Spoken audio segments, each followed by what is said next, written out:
Hello and welcome to Bonus.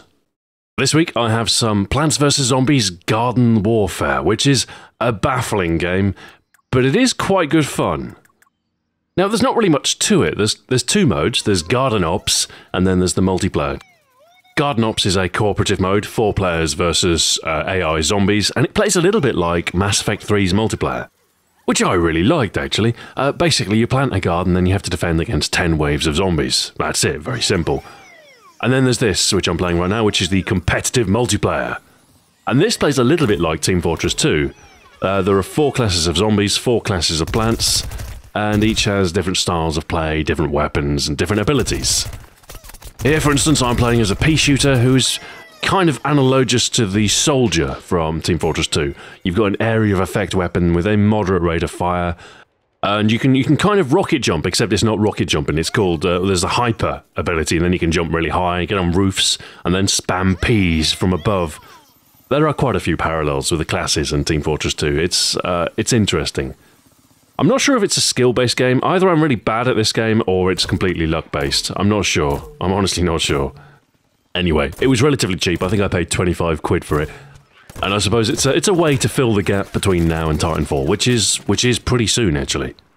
We have a week and a half until its release, and I'll be honest with you, my schedule is kind of falling apart before then. I feel as though I need some time off. You might have noticed I was going to upload a video on Sunday, but it never came to fruition. The video is actually now finished, but I'm saving it for Friday.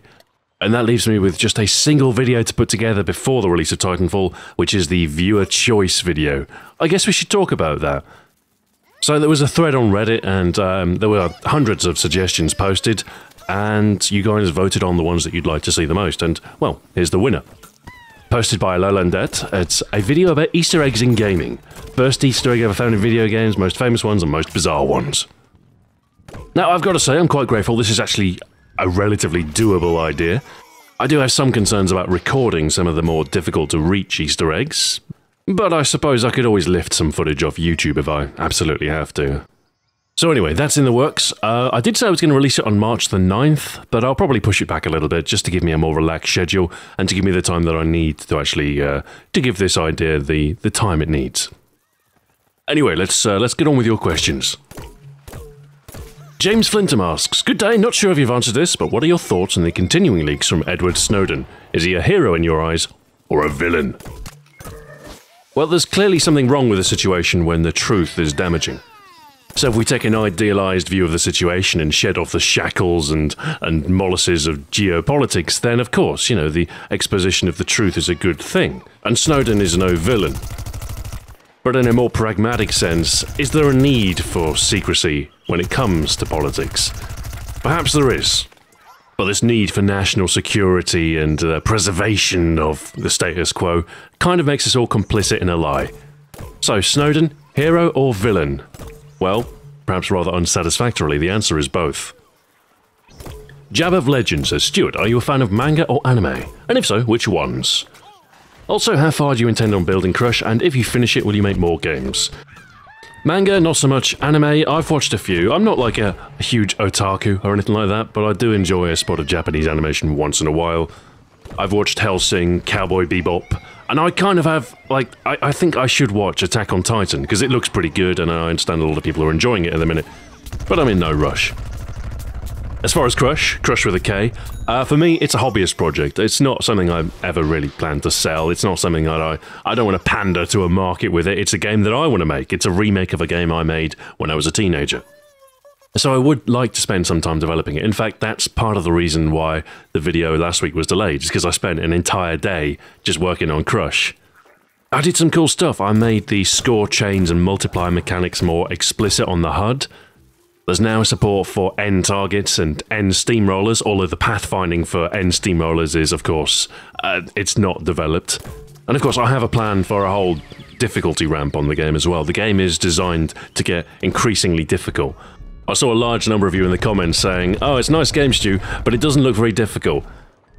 You're right, it's not very difficult, but then you've got to appreciate a few builds prior to the one that you saw, there was no collision detection. And I'll tell you what, the game was pretty easy then. So yes, don't worry, the game is going to be designed in such a way that failure is inevitable, but I want to get the balance just right. Anyway, I'd quite like to get back into it, so I might start investing maybe one day a week on Crush. And maybe in a couple of months I'll show you the progress and we'll see how far it's come. Maurizio Bro says, Stu, if Viewer's Choice is a success, will you do it again sometime? The answer is possibly, yes. I don't think I'd like to do it more than, say, once or twice a year, but I do think it was an interesting experiment, and there are a number of other useful things about this whole community choice thing that I quite like. One immediately beneficial thing is it drove a lot of traffic to my subreddit on Reddit. And while I don't know if Reddit is the perfect venue for voting, it is at least somewhat robust, and it did the job in this instance, at the very least. Another slightly sneakier benefit is, well, obviously I get to see the sort of videos that you would like to see produced. Which, although I do need to take some of these ideas with a pinch of salt, I think is a good way of seeing the sort of things that you're interested in. And there were some surprising trends across all of these submissions, like a surprising amount of ideas were a brief history of X. I'm not sure if you're just being uncreative, or if you really like that format, but that kind of tells me that a brief history as a format does at least have legs in the future. Of course, the only downside with the brief history format is that to do it properly really takes about a week and a half to 2 weeks. Another surprising trend was the frequent reoccurrence of a certain game series. It seems Fallout is incredibly popular amongst you guys. I suppose I shouldn't be too surprised. I mean, it is a big franchise, it is very popular, but the number of ideas regarding Fallout was surprising, and this makes me think. Maybe you should do something for Fallout 4, Stu. That is a good idea. I might do that. Maybe I could do some Vault-Tec-themed survival guides, you know, talk about some of the firearms, maybe divide it up into small guns, big guns, explosives, that sort of thing. So yes, your demands for Fallout content haven't gone unnoticed. It was also nice to see some ideas suggested that were in a similar arena to some stuff that I have planned already. The idea that came in second place by, what's his name, Merson Hammers, Too Hard, a brief history of difficulty from unforgiving arcade games of the past to hand-holding AAA titles of today. It's a good idea. In fact, there's a similar idea written on my whiteboard. Where is it? Evolution of game difficulty, from quarter play, contra code, quick saves, to filthy casuals. There you go. That's basically the same idea. That's been on my whiteboard for months, but well, I suppose now I've got affirmation that at least some people would be interested in seeing it. So it's food for thought, and some of the ideas certainly, you know, give me some inspiration. So over the next year or so, I'll meander through, I'll invest my production time and my efforts into trying to find a format that is both satisfying to produce, interesting to watch, and sufficiently popular to sustain a YouTube channel. It's a difficult trifecta to find, it really is. But I'll keep on trying new things, digging for gold, and when I eventually find a rich seam, I guess I'll exploit it, you know. So if I trial an idea and it proves particularly popular, you can probably be sure that I'll do more in a similar vein. For instance, the Iconic Arms video on the Desert Eagle. It did pretty well, and so I'm going to do a 6-part series for that at some point later, in a couple of months' time, or whenever the Titanfall hype starts to die off. Makoko Boss says, Hey Stu, what do you think about video games crashing? They will eventually cost too much for most people. I see this come up from time to time, people drawing parallels with the gaming state today and the video game crash of 1983. I think I can confidently say that it's incredibly unlikely that we'll experience a video game industry crash at any point. But that comes with a caveat. When I say the video game industry, I do refer to the entire breadth of the industry. That includes mobile gaming, console gaming, PC gaming, handheld gaming, the whole shebang. You see, what people fail to realise that in 1983, the entire video game industry didn't crash. I think the Japanese have a better name for the 1983 crash. They call it Atari Shock, which, to be perfectly honest, is a more accurate reflection of what happened. Atari was incredibly fashionable in 82, 81. Pac-Man was out, and it was a huge part of popular culture. And this obsession with video games, it was a fad. It was like Gangnam Style, it was like the Harlem Shake. But people built an industry around this. And Atari in particular, and a whole bunch of other companies like Coleco, had these 8-bit home consoles out, and, you know, they were riding this wave of fashion, where Pac-Man was really, really cool, and Space Invaders and all that. But the trouble is, these 8-bit home consoles, they were fun for a little while, but eventually people realised that, well, the games available aren't that good, and there's just not that great of a variety of games, you know? You've played one game of Pong, you've played them all. You've played one game of Pac-Man, you've played them all. So like pretty much every fad ever, it dried up, and Atari and all the clones, well, they experienced a massive recession of the video game market. They massively overestimated how many copies of E.T. they were going to sell, and they had to bury them in the desert. But this is just one sector of gaming. And meanwhile in Europe, we were doing just fine. We had the 8-bit home micros, we had stuff like the ZX81, the ZX Spectrum, which was released in 1982. The Commodore 64 was released in the same year. The Nintendo Famicom, or the NES, was released in 1983. So, the industry was just fine, it's just a certain portion of it crashed in America, and everybody panicked. Today, the industry is a lot more diverse, it's larger in scale, and I do think it's more resilient to any sort of crash. What could happen, however, is a sector of the market could crash. But this happens all the time. I mean, it happened last generation with rhythm games, stuff like Guitar Hero Rock Band. There was a huge upswing in interest, it became fashionable, and then all of a sudden, well, we've had our fill, that's the end of it. Maybe it'll happen with Call of Duty. You know, Call of Duty, incredibly popular, now kind of lukewarm reception, and who's to say whether it'll be a continued success. Maybe this trend for crowdfunding, Kickstarter, early access games, it's very fashionable, it's very popular at the minute, maybe it won't last. I think when you've got an industry that's kind of based on promise, if you break enough promises, eventually people are going to become disillusioned. Maybe people will stop paying for a game that isn't finished yet. But where different sectors fall, other sectors will rise up to take their place. And that means we're fine, you know, there are always going to be video games. It might not be the video games you like to play, it might not be your favourite series, you know, maybe you were a huge Rock Band fan. I was a bit of a Rock Band fan, and I still kind of am. I'd give anything for a Rock Band 4, up to and including £40. But anyway, the industry as a whole, it's probably fine. And if you think games cost too much, then don't buy them. And maybe there'll be a shift towards cheaper games or free-to-play games as a result. In fact, you know, free-to-play games are already incredibly popular. And if you don't like free-to-play games, then, well, I suppose you could always pirate AAA games. Just try not to look too sad when the market disappears. Alex Kendall says, "Hi, I have heard that the Xbox 360 version of Titanfall was not originally planned, but had to be made to generate sales, so it's being developed by Bluepoint, an entirely different team. This worries me. Any opinions?" Oh yes, the Xbox 360 port of Titanfall is a big question mark, it really is. The original Xbox 360 is now, what, nearly 10 years old. Can that hardware handle a game like Titanfall? Well, the Source engine is relatively scalable, but it remains to be seen how good the port is. If I were you, I certainly wouldn't pre-order it. I'd hold off and see how good it is. It could be 30 frames a second, it could be awful muddy textures, it could be otherwise limited or hampered in some fashion, so I guess we wait and see.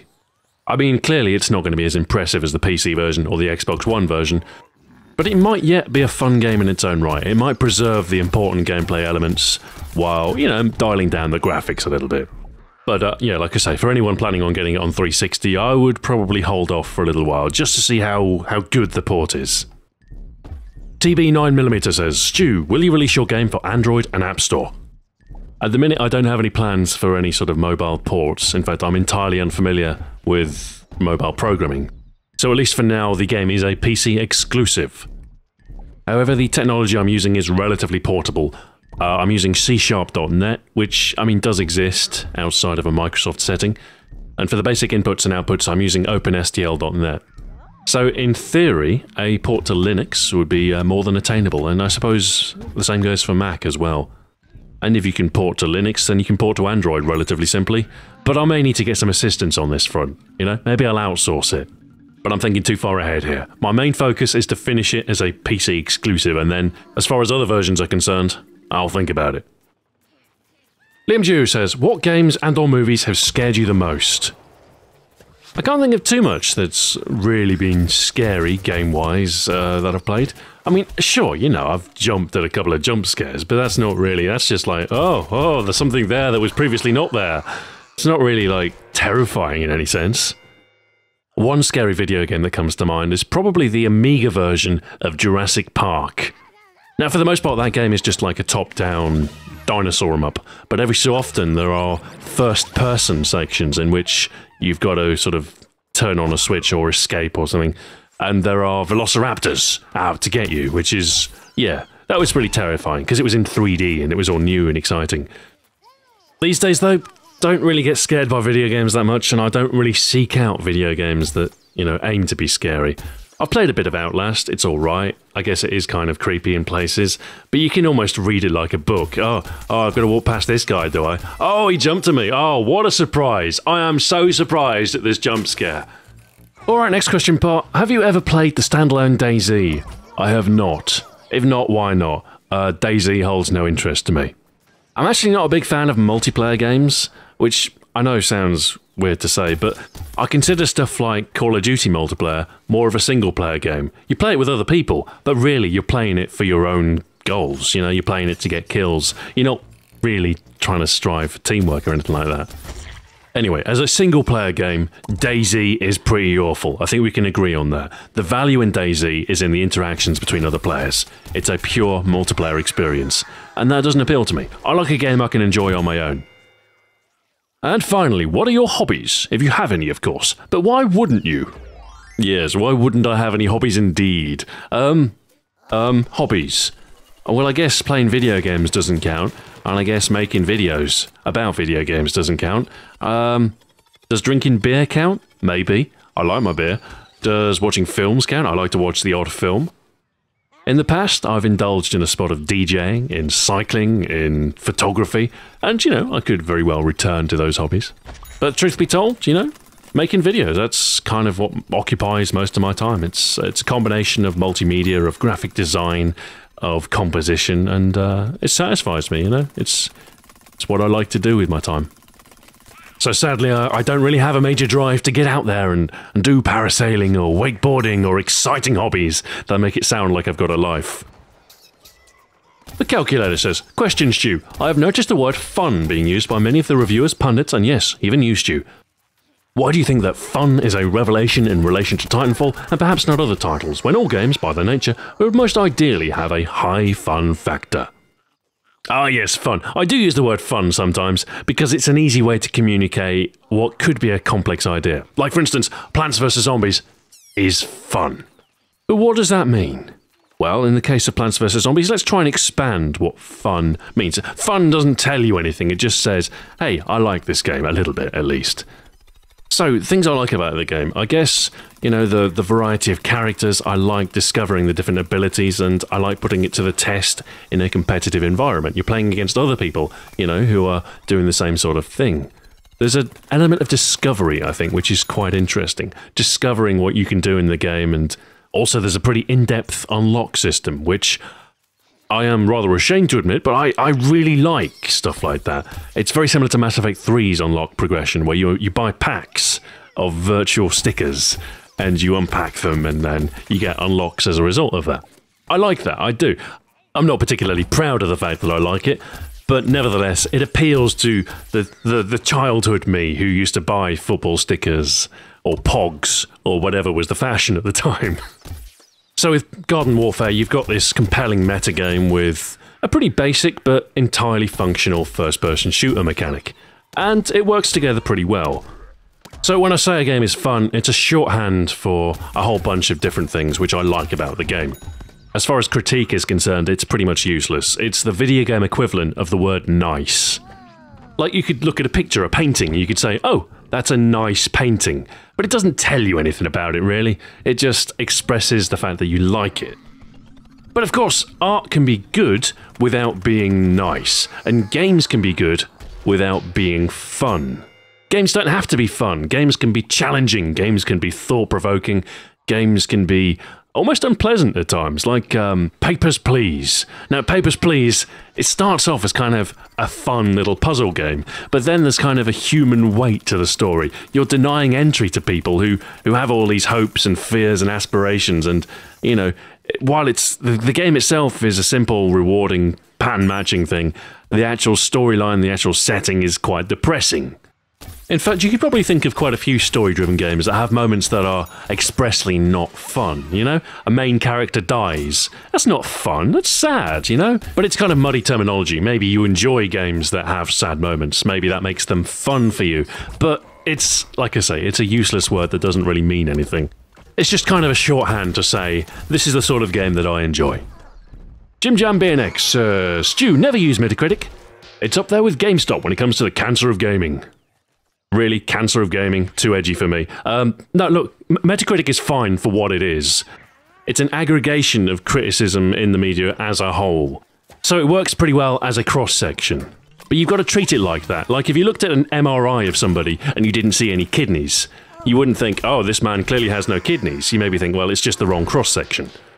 So you've got to treat Metacritic like that. You don't get the full picture, but you do get a cross-section. Crazed Asian says, what are the games that you're most looking forward to, besides the big names, i.e. Titanfall, Destiny, etc.? At the minute, I only have 3 games pre-ordered. One of them's Titanfall, one of them's Destiny, and the last one is Drive Club, which I originally ordered for a release title with my PS4, but then it was pushed back, and I thought, well, I'd still kind of like to play it because I'm a sucker for driving games. Speaking of driving games, The Crew is also on my radar. I think it's the same team as Test Drive Unlimited, which I actually kind of like. Other than that, The Division looks pretty cool. Watch Dogs could be cool, although I don't know. I have a feeling it might be slightly disappointing on some fronts. And as for everything else, I'll take it as it comes. It will be interesting to see what emerges at the end of this year. Anyway, we've hit 21 minutes. We're well past our time budget, so I'm going to wrap this one up. So, videos. Coming up, I do actually have a video in hand. It was supposed to go out last Sunday, but I didn't have the graphics ready in time, and I thought I'll hold on to it for another week. Might as well get it right. I think it's pretty much done. I just need to review it, check it over, and then upload it. I'll probably put it live on Friday. Then, as mentioned, after that, you've got one more video before the start of a Titanfall series, which will be the viewer choice video on Easter eggs. So I'm giving myself a week and a half to research right and get that out before Titanfall arrives, and it should be alright. I think it should be good fun. And then, of course, once Titanfall comes out, I'm going to take some time off. I'm just going to play the game. I'm just going to enjoy it. I'm just going to relish my time with a fresh game. And then, once I've become practiced, once I've got good, I'm going to start recording, and I'm going to start planning a series. The duration of my Titanfall series is on my mind. I would really like to get back to variety content, because I do enjoy doing it, and I do think there's potential there. But it depends on how well Titanfall videos do. If I'm getting 1 million views per Titanfall video, which I won't, but it could happen, then of course I'd be a fool not to do Titanfall videos. You know, like I say, when you find a rich scene, you exploit it. To do anything else would be like taking money and just flushing it down the toilet. And besides, I am quite excited for Titanfall, and I do think my channel should reflect the games that I'm playing, and if I'm playing Titanfall, then I'll make videos for it. But anyway, this is all stuff that we worked out in the future. I don't know. Stop talking, Stuart. Stop talking. End the video. All right. Thank you very much for watching. Until next time. Farewell.